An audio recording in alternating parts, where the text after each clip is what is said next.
everybody. Hope you had a great coffee break. We will start our second half of the morning session with exciting panel discussion on reverse spin-off.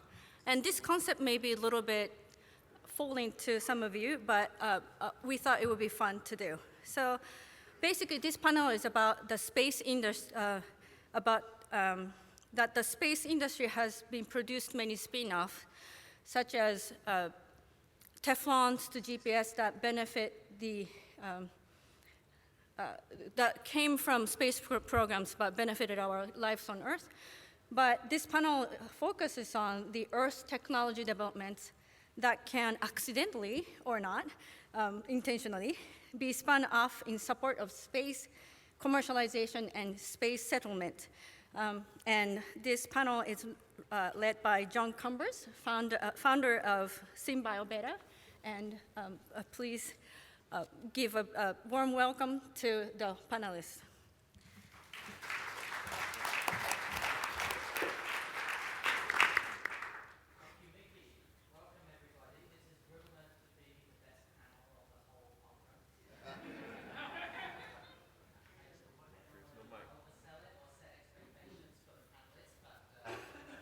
I guess I have done. My name is John Cumbers, and I'm the founder of SynBioBeta. And SynBioBeta is an activity hub for the synthetic biology industry. And the synthetic biology industry is biotech 2.0. It's making materials, it's making chemicals, it's making food, it's making water purification technologies. It's putting the engineering into bioengineering. And we run a small trade group for the industry and organize events and conferences. I'm passionate about space because for 7 years I worked at NASA Ames down at Moffett Field in the Space Synthetic Biology program. And so I'm very keen to be here and to be able to translate some of what's happening in this new industry, which raised over $1 billion in venture capital in the last 12 months, and to see what we might be able to use this technology for the settlement and development of space. So with that, I'm joined by a fantastic panel for this reverse spin-offs session. Vera Mulyani is the CEO and founder of Mars City Designs. Naruo Kanemoto is the CEO of SpaceShift. Jason Kakoyiannis is head of business development at Ginkgo Bioworks. Marshall Culpepper is the CEO and founder of Kubos. And Carl Handelsman is the Director of Venture Investments at Genentech. So I'd just like to go along and just do quick introductions, and then we have about 15 minutes of slides to give you a little bit of background on a couple of the speakers, and then we're going to go into Q&A. And we do welcome questions from the audience. Either, I guess there's going to be roaming mics or mics that you can stand behind. We want this to be an interactive panel. So with that, maybe, Carl, if you could just give a quick introduction and talk about your interest in space, and then we'll just go along the line. So my name is Carl Handelsman, and I have been a venture investor for 18 years and invested in over 36 companies. And I have a strong investment thesis that looks at new technologies and biology. I mean, if you think about it, the original biotransformation of the Earth gave us oxygen, which is the only reason we're here. And the second major one was agriculture, which we can get into a little bit more, but it's just a fundamental thing. And this is going to be the next transformation, which is the bioindustrialization and really using biology in a much more effective way. And we've already seen a lot of evidence of companies that have already been spun out of NASA that were based around biology, because we have a manned space program, so we're always interested about how do we grow things in space. And I think we're going to see companies just like Elon Musk was able to launch his company by getting contracts and actually providing real solutions to the space program. I think we're going to see a huge number of companies like that in the future that come out of biotechnology. Hi guys, I'm Marshall Culpepper. I'm the CEO and co-founder of Kubos. We're a satellite software company. My background is in software development, software engineering. Been doing it most of my career, and about 4 or 5 years ago, I got introduced to the satellite community by putting my first CubeSat into low Earth orbit, which kind of changed my career trajectory. So my kind of perspective on life is trying to bring the experiences and sort of things we do in the software field to the space industry, and to try and change things for the better, to bring software practices up to the 21st century here. Hi, I'm Jason Kakoyiannis. I'm the Director of Business Development at Ginkgo Bioworks. My goal today is to connect all of you to certain driving forces in the industrialization of biology, or as we like to say, the biologization of industry, in the hopes of eliciting ideas or conjuring ideas from the audience around possible application areas. It seems like there are some good fits between what biology is good at and what might be required in extreme environments of space, but we certainly look forward to engaging with folks in the audience around what are specific application areas that we can imagine together.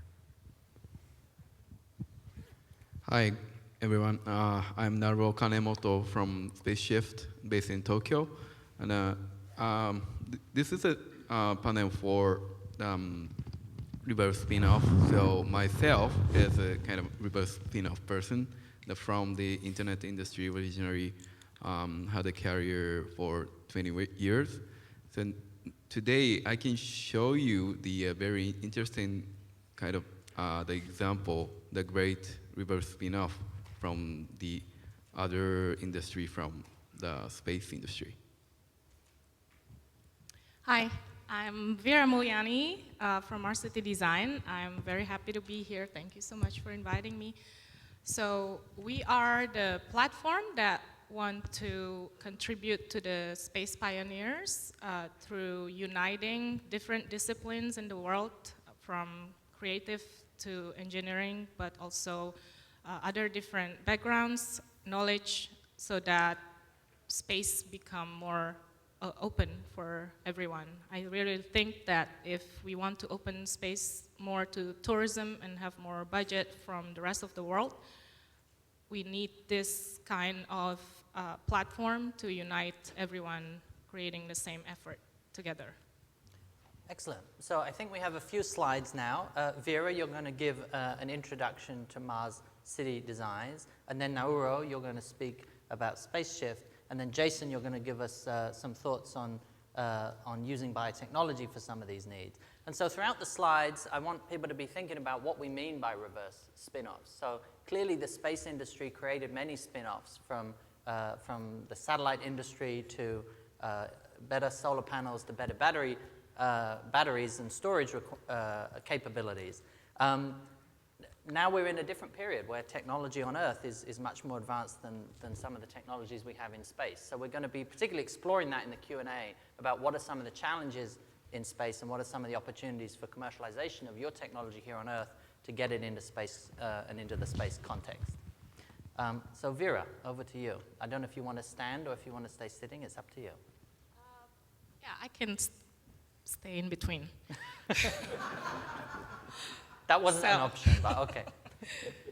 So I'm just using this image because I was fascinated to find this. This was illustrated in the 60s, and they already have the vision that families actually can travel to space together. So that is one of, I think, the goal that SpaceX has at the moment, giving vision to the people who would otherwise not care of going far from home. They need their family, they miss their family, so we are trying to see how can we make Mars your second home. Can we have the infrastructure for people to have permanent job in space? So this is our motto. Together we will make the first city on Mars a reality. And that's the Photoshop of having a city underground that shines along Valle Marineris, that is as wide as the US. And I think the word together is essential. It means that everyone should get involved. I don't care if you're pulling a donkey to bring carry your stuff to the Mount of Cairo or being a biology expert.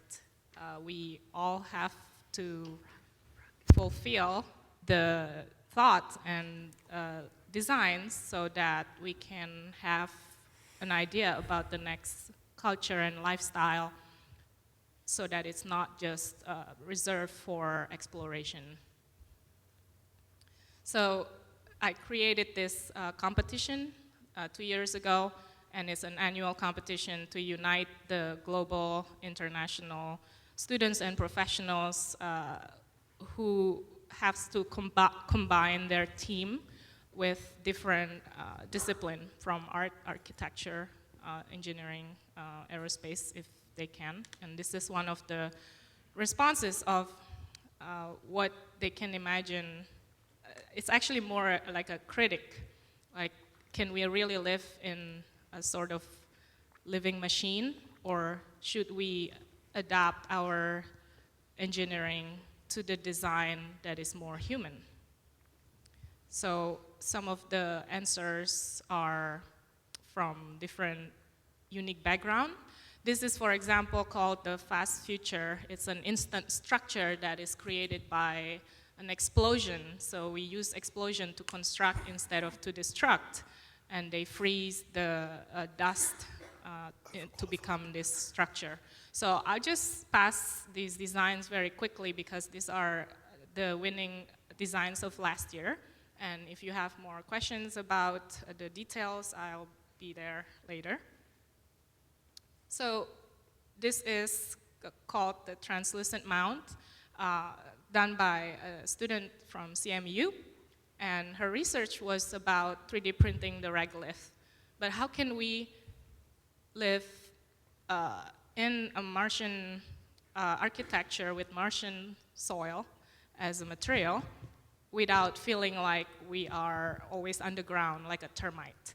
So this material is combined with translucidity, and there are so many breakthroughs that we have created for the 3D printing technology just by experimenting this material. So that's, you can see at the bottom is the way we can 3D print with also all the plans on the roadmap of launching the first tools and inflatable structure before you 3D print on the top of it. And this is my very favorite project. Speaking of reverse spin-off, you know, everyone has a watch or not. Now it's on our phone. This is a Mars clock. So you have the time on Mars and the time on Earth, depending on which area of Mars. So that astronauts, when they go there and trying to do some research for the craters, they don't get stuck. They have alarm. They also somehow have other features about the temperature and all information. And this is an app you can actually download. And it's designed by this amazing, brilliant software engineer in Australia, Dean Little. He also created this LPS.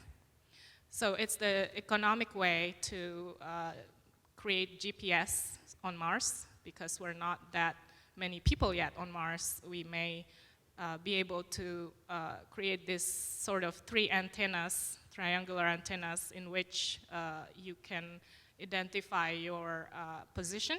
So you don't have to launch another rocket to put a satellite there. And this is from this year's finalist, an inventor from San Diego, and Adrian Pelkis. He just loved this poster from SpaceX. So he did everything to see how can we envision this Mars tourism. And what I have not told you yet is that we tried to select these designs that we can build the prototype in the Mojave Desert. This is another device for astronauts, BioTune sensor that can monitor your mood. So it can be very useful for angry drivers, for example, and for astronauts or just people. If 1 million people going to Mars, you have to get along with each other in the capsule. So there are times where you may need this. So we are, for example, filing. We just got funded to file this patent, so we're very happy about that. But really, all the work is for some designs like this, where we can hopefully have trees on Mars, so we can plant forests in the desert here. So we want to apply all the sustainability aspect directly to Earth by using Mars as the subject of research. As you can see, yeah. So this is, we want to produce more and more, we want to bring more and more products so that we can see pushing the reverse spin-off. This is also a design from 1960s where they envisioned astronaut woman bringing in the cleaning product. That it says, women of the future will make the moon a cleaner place to live. Thank you. Wonderful. Thank you, Vera.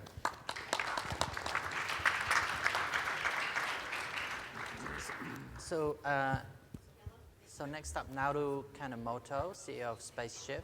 And while we're bringing up the slides, so I just want to make sure I understood, Vera. So it's a design competition for a city on Mars, and then you've got a testing ground that's going to be built of some of these designs in the Mojave Desert. Is that correct?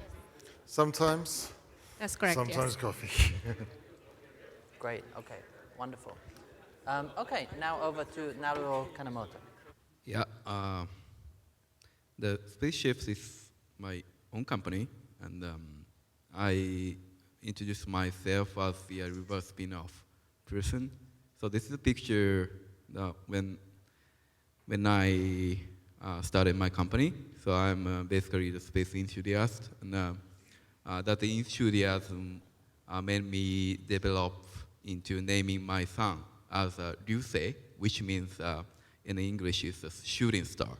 So that I don't know how he think about, but I like space anyway. So this is my history to do reverse spin-off from the other industry. So I started my first company in 1996 as a web engineer.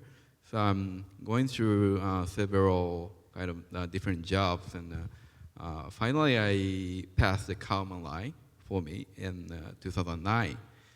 So I found that my company for space, and I joined another space company, Elysium Space, doing memorial space flight. And then we had funding from non-space company, the Canon Electronics. So the Canon is a camera company, launched their first satellite last week, Friday, from India. So it succeeded, and it's working. So thank you. It's working. So this is their first satellite. Oh, oops, I'm sorry, it's the printer. So, no, this is not. No, this is a actual picture of the satellite. It's just same as, it's a 50 by 50 centimeter and 40 centimeter aperture to take a picture on the ground for 1 meter ground resolution. So it actually has the EOS 5D Mark III inside of that, and they're using electronics and structures or other technology reverse spin-off from the printers and scanners. So now it's working, and we can prove that technology on the ground can work up in a space. So the other reverse spin-off, as I mentioned, I'm director of the Elysium Space, is providing memorial space flight in other words, we launched the cremated ashes to space. So this is a kind of the reverse spin-off from the normal funeral business, and yeah, with Japanese traditions, like we have moon watching ceremony or Tanabata ceremony is kind of celebrating the story about the Milky Way. So we are launching that loved one ashes for the memory of the families. The other one is my company also focusing on the satellite data processing and analysis. So I came from the ICT industry, and I was studying the AI in my college student, and I used to work for content distribution. So now that the satellite imagery and the platform is just like a content distribution business, so I kind of do reverse spin-off from that into the satellite imagery and the analysis. So this is my story of the reverse spin-off. Excellent. Thank you, Naruo.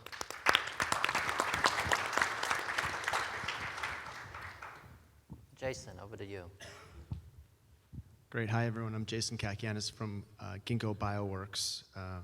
We are what we call the organism company. What does that mean? Ginkgo was, well, when I joined about 2.5 years ago, 35 people. We're now 150 people. And what we focus on is engineering microbes in order to enable them to make useful ingredients for industry. So I'll give you a little bit about what are the enabling technologies that allow us to do our work, how processes like the ones we use for biomanufacturing are relevant to space, and then we can embark on a conversation. So we like to start talks with asking people, what is the most sophisticated technology on this desk? And if you guessed the plant, you'd be right. And the reason for that is that the plant is self-replicating. It's self-repairing. It contains the instructions for building itself inside itself, and it works at a level of atomic precision that's sub-nanometer, right? And so that enables the insight that biology is actually an engineerable substrate for manufacturing. And in order to, if you can use biology, you can impact all of the other technologies on this slide, from production of nutritional ingredients or flavors and fragrances, inks and pigments, biosensors, DNA storage, et cetera. So we like to say at Ginkgo that biology works at nanometer level precision, nanoscale precision, but at continent scale production. In some ways, biology is software that has taken over the world. And so viewing it through this eyes as an advanced manufacturing technology, what can we accomplish? So a good example of what it means when I say that biology is nanotechnology that works would be to look at this flagellal motor here, right? There are billions of these in your gut. They actually are the mechanism that allow all the cells to move around in your body. This exists at nanometer scale. It's about 40 nanometers across. It turns at 30,000 RPM and has nearly 100% efficiency in terms of converting energy to power. The level of precision that the most sophisticated mass-manufactured electronic component, the microprocessors, still operate at around 14 nanometer scale. So you get a sense here of the level of precision, the fact that biology can move atoms with a level of accuracy that's currently unmet and unheralded in non-biological systems. All of this is driven by the insight that, in effect, biology, or DNA, is a sort of code, and our ability to read and write that code has vastly improved over the last 14 or 15 years, and a series of enabling technologies have come online that allow us to work with that code. And so one way to sort of land this point is to show you the dramatic cost reductions in what is involved with reading a genome, many of you might remember that maybe less than 15 years ago, it cost about $2.7 billion to sequence the first human genome, and now that costs less than $1,000 to do. And at the same time, the cost of writing DNA, that is synthesizing the A's, the T's, the C's, and the G's, has dramatically decreased to around 5 or 10 cents a base pair. So these are the inputs for doing biology. They've dramatically gotten cheaper, and that in turn has allowed biology to explode as a substrate for making things of value competitive to chemistry, plant extraction, and other modes. And so what Ginkgo Bioworks does is we work with these inputs and these enabling technologies to build what we call foundries, which you may think of as rapid prototyping systems for biological manufacturing, right? So what is a foundry? A foundry is a sort of is a technology stack, right? That starts with interface software that allow biological designers, what we call organism designers, to make intelligent selections around the kind of DNA code and sequence they want to use, the kind of program selections, if you will, or the programs they want to put into organisms. Another part of that software stack is highly automated, highly roboticized laboratory equipment that allows us to quickly print up DNA and build it into cells that we then push through test platforms. And then we're using machine learning and artificial intelligence to deconvolute the massive amounts of data that come as a result of those experiments, and then we're putting it back into a feedback loop and learning about what we're doing and making sure our experiments get tighter and more efficient and more precise each time. And then when we find an organism that's making something of value, we move it into fermentation, and we've got quite sophisticated tools around small-scale fermentation to model what would happen when we move that organism into a much larger system for producing larger quantities of something. We've built now 3 of these foundries, so we've got 70,000 square feet of prototyping space. But how is this relevant to space? The next question is, how do we take the manufacturing capabilities I've just described and make it relevant to something happening in the harsh and space-limited conditions of outer space? So 2 big drivers around what I've been talking about are miniaturization and taking more and more aspects of the workflow and fully automating them. So on the left here, I have a picture of the Oxford Nanopore and Mini Ion. Now this is actually a machine capable of sequencing long-read DNA. It is about the size of a StarTAC cell phone. If any of you ever owned a Motorola phone 15 or 20 years ago. So now this is fully portable now as a tool for allowing you to sample an organism and then get a DNA read. When you match that also with things that are recently happening, I've got here an example of Synthetic Genomics recently published a paper on what they call the digital to biological converter, the DBC.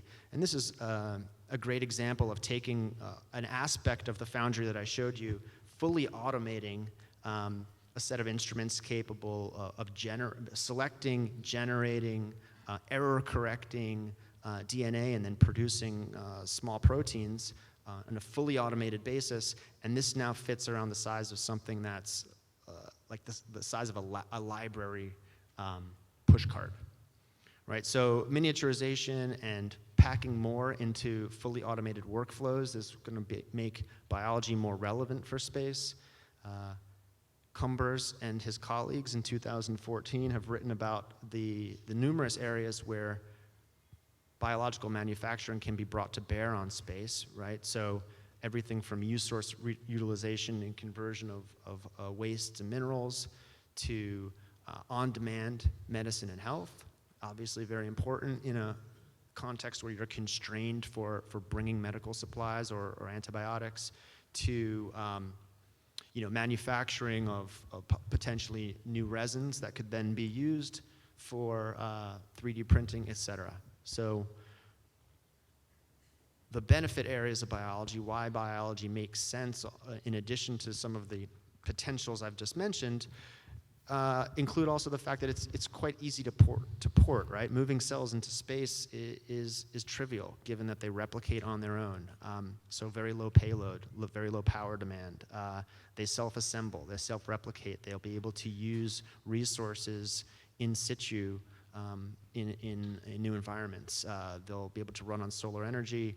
And we have experimental results that show that DNA does perform in outer space. So it's quite resilient. So that is my presentation, and I look forward to a further conversation around the topic.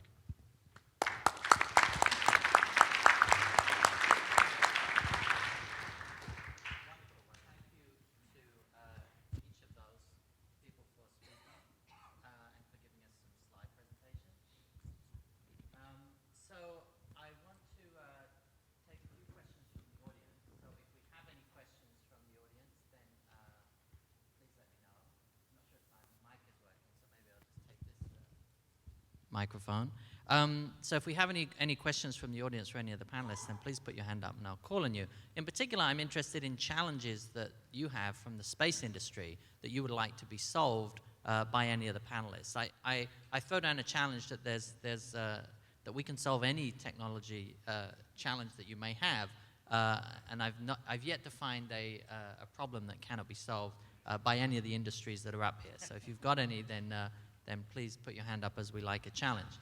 But I do want to bring the focus of the panel back to this idea of reverse spin-outs, taking Earth-based technology and being able to find a market for it in space. Carl, I wanted to call on you. You've been a venture investor, you said, for over 25 years here in Silicon Valley.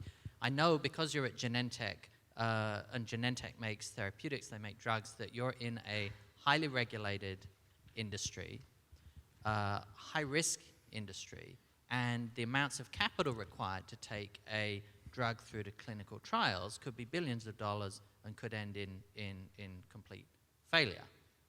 As with every cool technology. Say it again, sorry? Every cool technology can waste billions of dollars and fail. So let me just jump in here, because a lot of people think venture capitalists, 9 out of 10 of their companies fail. That's not how I do it. 9 out of my 10 companies win, and I work with entrepreneurs to find a way to win. And the weird thing about Genentech is, including their IPO, they raised way less than $100 million. And in 6 years, from the time that Bob Swanson had a beer with Herb Boyer, in 6 years after the start of the company, they already had their first product, the first recombinant protein ever produced, not only approved, but being given to patients. 6 years. So this is what's great about what Jason said. Biology is a hyper-exponential technology. I think it's more, I haven't heard, if anyone can come up with something that's more exponential, I really want to hear about it, because it's the best, it's the most exponential thing. And if we can keep people alive in space, then we can grow stuff. So the thing that Jason touched on, which was the miniaturization, the self-replication, all those things. And what he said about, and this touches on applications, what he talked about, how you could just, we all like, so everything's inspired by like science fiction and brilliant intellectuals. And, so you have Larry Niven and you have Freeman Dyson, everything in between, it's already been thought of. So we had this idea of the transporter on Star Trek, right? But instead of a transporter, like, you just can beam the sequence and you'll be able to make anything you want and grow it up and scale it up by growing it up. So I think that's the real application area, and I think it's going to be very, very exciting. So the characteristics that I listed for the biotech industry, for the pharma industry, heavily regulated, very expensive, long time to market, high risk. Everybody in the space community will recognize those characteristics. It's the same for the space industry. So given that, any advice that you'd give for budding entrepreneurs who have Earth-based technologies that they're looking to spin out into space? Yeah, I think the fundamental observation was the book The Innovator's Dilemma by Clayton Christensen, and the idea is that you look for a potentially smaller market or a DARPA grant or something to get going and drive towards your solution, and constrain what you're trying to do with your innovation enough so that you can make progress not with $1 billion and not with 10 years, but have a vision where you can actually do something substantive that shows a path to value or even the value itself in 18 months. Great.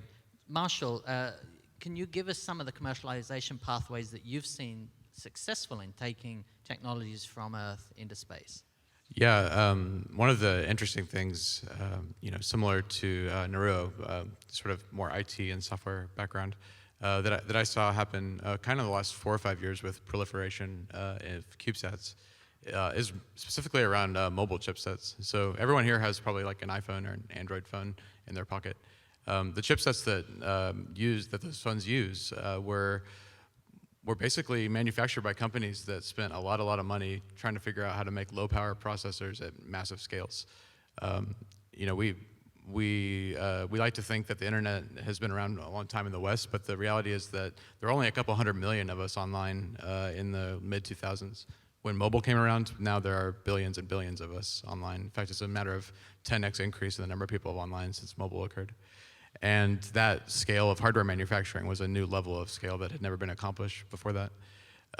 So the economics of massive scale and low cost and low power electronics are actually what enabled the CubeSat boom, because these low power ARM chips, which are now used in the majority of the big companies that we know, Planet Labs, Spire, and other companies like that, they use these same ARM chips by these same manufacturers that develop these mobile handsets. And it was because of that, that we have low cost satellites. It's not because launch came down. In fact, I think it's gone up. If anyone has seen launch costs in even the last 5 years, a CubeSat has gone up from $50K for a 1 unit up to like $100K now. But while launch costs have been the same or been higher, the electronics and what they can do with the same amount of power has gone up exponentially. And because of that, I think we've all benefited directly from that technological improvement in the mobile hand space. That's a great example. Jason, so Marshall used the example of these small, cheap satellites, 10 centimeters by 10 centimeters that have really enabled this complete new industry in the satellite market, very low cost. What are the low-hanging fruits for biology? Can you see some examples of biology that could be used in space right now, or can you see maybe some Earth examples that you think are not currently underway that you think there's a big opportunity? Sure. I think to go back to this theme, I think there are several kind of enabling technologies that are converging all at once, and so I think the rapid ability to sequence DNA in organisms, microbes, even people are probably very familiar with how that technology has been advancing in medical fields. So biopsies now, tumors, et cetera, are all being sequenced. But you can easily start to imagine a kind of a rapid manufacturing cycle, as Carl discussed, that could have a medical application, right? In the context of a crew member maybe coming down with what seems like an infection that's microbial in origin, being able to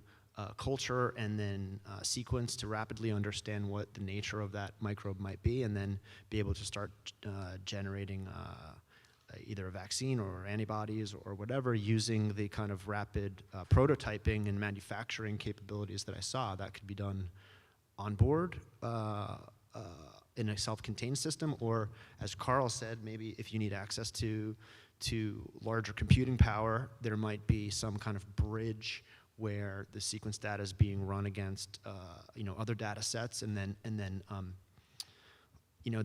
optimized DNA code is being sent up and basically built, put into a set of microbes that are then being cultured up, and they're producing the metabolite or the biological that's going to be used to cure your crew member. So you're saying if you've got the ability to do fermentation in space, and you've got Craig Venter's digital to biological converter that we just saw, that you could actually send via satellite the DNA sequence that you want to engineer into that organism, then you don't actually have to send physical goods anymore. You could be Absolutely. producing. Yeah, I think that's the vision. It's on-demand manufacturing at small or large scale. So Vera, thinking about your new city in the Mojave, how could you use some of this on-demand biological manufacturing technology, what are some of the first applications that you'd want to see being used in your city? So if it's to connect with the biology field, I'm really thinking about how bacteria, for example, can help enhance the regolith. How, only 15 years ago, architects were still trying to figure out how can we make the smoothest concrete material, so you can have this magnificent interior wall that is purely just concrete. But it's very difficult, actually. It cracks all the time. And it has so many aspects, like the density, the water, the earthquake instability of the land. But when you think about Mars, you only have 30% of gravity, how much density you can 3D print your regolith or the local concrete. Then we may be able to engineer some of the bacteria's composition to help make sure that it actually endure. And it's, I think, the most sustainable solution so far. That's great, yeah, and that may sound like science fiction, but certainly there's the work of Henning Rodel at Stanford, who's been working on microbial fixation. There's the work of Ginger Creek Dozier, who's also been working on using bacteria to turn sand into bricks. So I think I think we're entering into this wonderful world of biology, where biology can really do a whole lot more than just the basic things that we see around us. Also just thinking about the extraction of copper, few people know that 30% of the world's copper at the moment is extracted using bacteria. So there's really huge diversity of applications. Naruo, you gave a wonderful example of using this technology, this lens from Canon, and now launching it last week, which is fantastic. I wondered, could you touch on some of the failure, maybe, or some of the risk? What are the challenges that you had in taking that technology from Earth and being able to spin it out into space?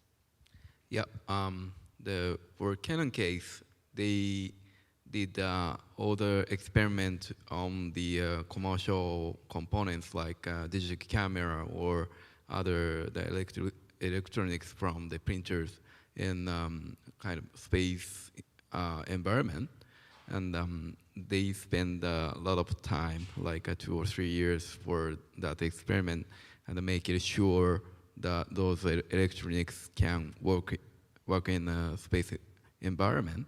So, and then, but they are kind of formed by the engineers from the making the printers or scanners into space project. But some guys from the satellite manufacturing or the space engineering background, they bring their expertise into that manufacturing the satellite. So that makes that available, bring the technology on Earth to space, and now it's working. Yeah. Excellent, thank you. So I want to take a few questions from the audience. If you have any questions or suggestions, then please raise your hand and you'll get a microphone. Yeah, why don't we start here? One of the big challenges for humanity emigrating into space is galactic cosmic rays or various forms of ionizing radiation. And since we have a lot of people with biology expertise in the panel, I was wondering if some of the technologies and ideas you're working on may fit on a roadmap of humanity solving that problem one day and eventually being able to survive for long periods of time without worrying about that. And would you mind just introducing yourself? My name is Philip Swan from the Atlantis Project. Which organization, sorry? The Atlantis Project. Okay, great.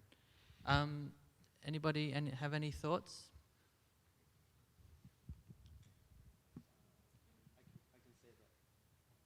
I can say that we, there are attempts to use or thoughts to use in bioremediation context microbes that might be able to sequester radioactive isotopes from certain kinds of waste, right? So if you're able to discover proteins or enzymes that bind to these kinds of particles, maybe one day you can imagine using them, using something similar as a chelating agent or something to that effect in an organism or circulatory system. So there are a lot of specific applications in drugs and insights that are coming along, but we could also apply these on the ground to allow humans to live in toxic environments, but nobody wants that. We want them to have a clean environment. We don't want to have a toxic environment. So you've actually flagged, there are great things about space, but there's also lots of challenges. So figuring out how to build comfy, really safe environments, that's one of the major challenges. And I think the less radiation basically for humans, the better. And I think we'll figure out a way how to get shielding and deal with things with a greater mass and solve the problem that way. So I'm more interested in questioning about more detail, meaning, this is why we have to involve creativity and art. And creativity and art is not about like, they're wearing like this fashion weird style. It's about understanding what would be the thought leader of the design so that everyone can get involved. I think biology is amazing, engineering, all the technology, the STEM is amazing, but without STEAM, without the art part, it will be very difficult to to answer such an abstract problem. Like, yes, space has all these issues, but so for example, if we ask each person what would be the one object you can take with you to space, how can you upgrade that quality of the object so that it can actually assist you to become the new tool that you innovate to protect you or to accompany you in space? So I was just thinking about like, what if, like I went to my hairdresser and he happens to be very passionate about people starting to go back to the moon, and I was so shocked. Of course, I was like, oh, really? And then we started to brainstorm about, how can we how can hairdressers experience space as well? So I was just brainstorming, like, astronauts giving all these lessons about how to shampoo your hair on a zero gravity. And then we talk about, your structure of the hair when it's zero gravity shape your face differently. So when you cut your hair, all the hair in space, so it's like a mess, right? So there is like suddenly we think about our everyday life differently to the next level. So if, for example, that hairdresser think about how can we use synthetic engineered hair to measure radiation that you receive if you're on space, for example. So then it becomes such a creative innovation for each person with their expertise and specialty to participate in the responding to space problem. Then that's how then they can come and consult biology expert or engineering expert because they have this concern of the particular issue, not just abstract. Yeah, so Vera raises a really important point here because how do we select the first pioneers that are going to get to go up into space? And I would say not a need for a hairdresser. That would be a very good criteria, and I would support that very much. That was funnier in my own head, sorry. But getting back to the radiation thing, I do think one potential solution is if you can get a lot of water, there'll be a lot of aquaculture, and you live sort of behind hundreds of meters of water, which is growing food for you. Yeah, I think that's an interesting point. And whilst the synthetic hair that can detect radiation might sound like science fiction. I want to give another couple of examples of how biology could be used in the future. Imagine that you have the microbiome in your teeth, which at the moment actually cause the plaque to build up. Imagine if you had a friendly microbiome for your teeth that could actually be removing the plaque while you're sleeping. Imagine having to not floss, to not brush, to not go to the dentist because you have this army of microbes inside that are good bacteria looking after you. Another application, you've probably heard about CRISPR, this gene editing tool that you can, in vivo, that is in living cells, edit. I can't really grow a full beard, and so I'd much prefer to gene edit my facial hair so that I just can get rid of the need to shave altogether. So I think these are a couple of futuristic applications that you could think about. I want to take another question, Bruce. So this is a great panel. I'm wondering from Jason and from Carl, you know, when we talk about reverse spin-offs, I'd like to hear how we could, for instance, for the 2 billion, 4 billion, depending on how you count, without clean water and sanitation, think about adaptive, you know, we've seen from orbital already, we can pinpoint with great accuracy what is causing, or the effect of having caused the pollution in those regions. What is the synthetic biology to eat up the pollutant? And then, as nature would do, what would that waste stream of now cleaned up bio generate by way of a food product? So take us to that level outside our bubble of Silicon Valley. You know, take us to that level of reverse spin-off to tackle those issues. That's a great question. I think that when you're talking about, in some ways, ecosystem level engineering, the technology is swiftly evolving where we can make interventions of that scale, but there's also a kind of a catch-up that needs to happen in terms of from a cultural and political perspective, being okay with change on that scale. I mean, for instance, you may be aware of the technology around gene drives and the ability to knock out certain species of invasive mosquitoes or in some cases mice and ticks, the vectors for a lot of these diseases. And so the technology seems to be on the cusp of being able to be deployed, but there are a lot of important considerations from a variety of different types of stakeholders about what does that mean, what is the impact to larger ecosystems, et cetera. You know, a disease-free, clean water future is something everyone can get around, but I think we're still at the phase where how you get there matters, and you know, these are indeed complicated discussions. Great. Yeah, we have another couple of questions at the back, so if we could send the microphones up in that direction.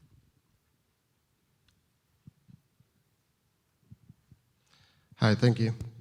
My name is Ben Gorelick. I'm with a company called Blockstream. We focus on applied cryptography and Bitcoin blockchain technology. I'm interested in what are some of the ideas that you have with regards to governance models that would be applied to how humans would actually be able to cohabitate. Today we obviously can see the challenges in geopolitical climates around the world and how people are having quite a bit of trouble collaborating in many different aspects. How would you see people, as they show up from different countries, different cultures, be able to have self-governance on Mars? And then entirely separate question, orthogonal to that, is how do you see today's privacy rights, and especially with regards to healthcare issues, as a challenge in terms of being able to solve some of the health problems that people are looking at as a minimum requirement?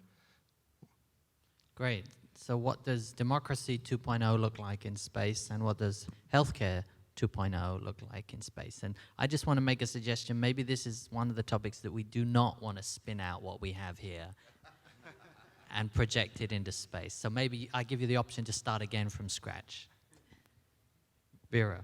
So I want to leave that question to you because I feel like you already worked on that, John. But this is why it's very important to also understand it's not just reverse spin-off. What is interesting that's happening here is the feedback loop. We just keep creating the technology we have from here, bringing it to space, and then impacting back to our awareness here and recreate the new technology. And it keeps building up that way. And that's what has been going on. And I really think instead of also thinking about what is the technology we can bring to space, we are like the best design, human is the best design to explore and start the multi-planetary species, I think. But we're still very foreign for that environment. And we have to come with all these junk, basically, to survive and to continue living.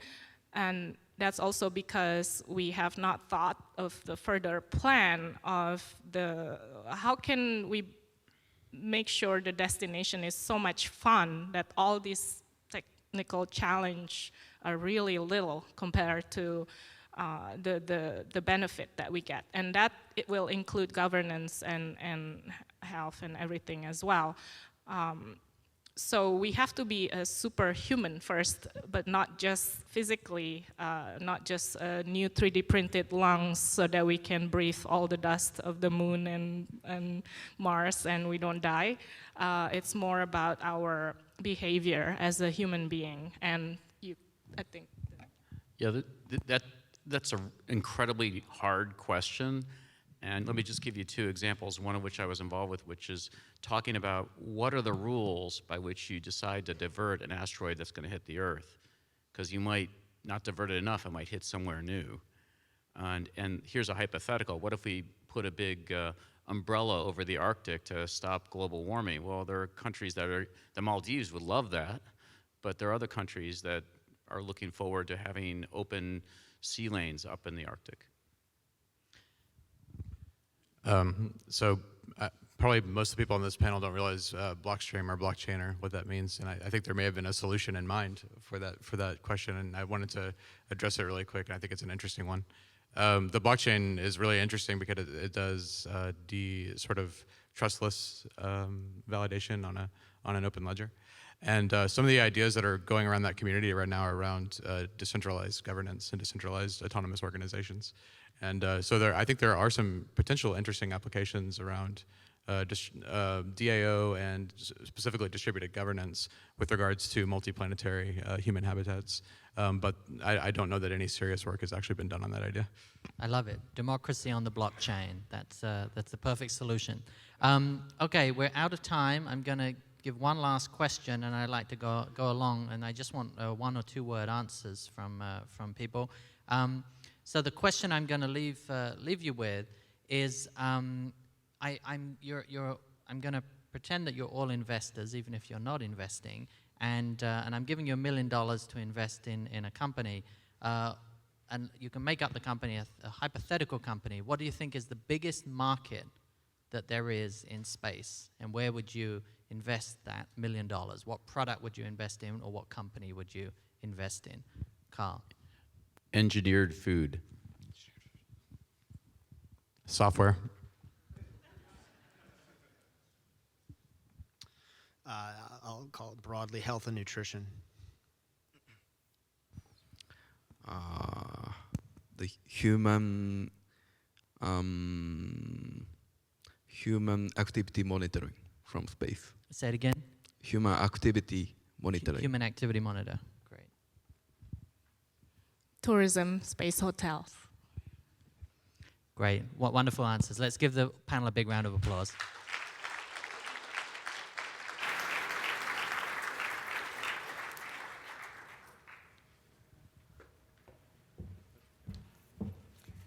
Thank you very much for interesting and thought-provoking panel. I hope everybody enjoy.